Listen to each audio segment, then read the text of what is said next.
po ng tilpong tuloy. Tira para mabupo natin yung sa kwarto. Tahiran na natin.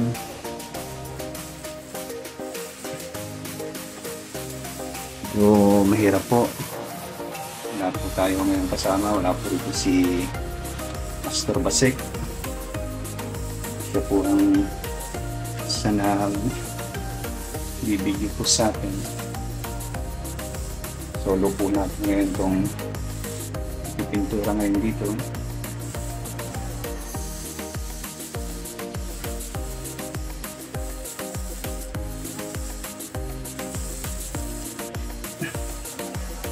Bali, 3 coating po ang gagawin natin. Kasi medyo masama-sa po ang pader dito dahil mataas po na lugar yung kabila. Medyo maulan, kaya bagal pong matuyo. Lagyan na po tayo ng electric fan. Medyo mainit din po sa loob.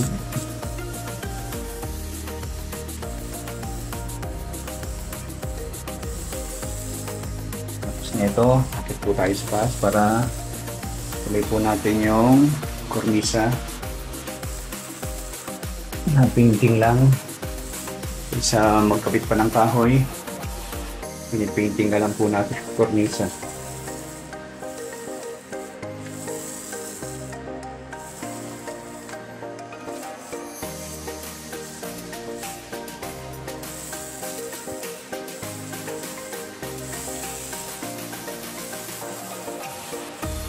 Dito natin na video kanina sa umpisa dahil medyo mahirap po.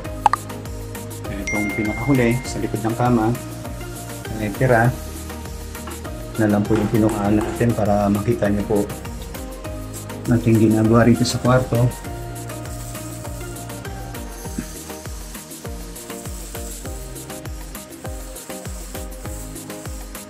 Medyo mahirap din po pala. Hawak mo yung camera habang nagpapagulong. Pero kaya-kaya naman. Okay. Tapos na po yung first coating. Patuloy natin sandali. Ikot naman tayo sa taas.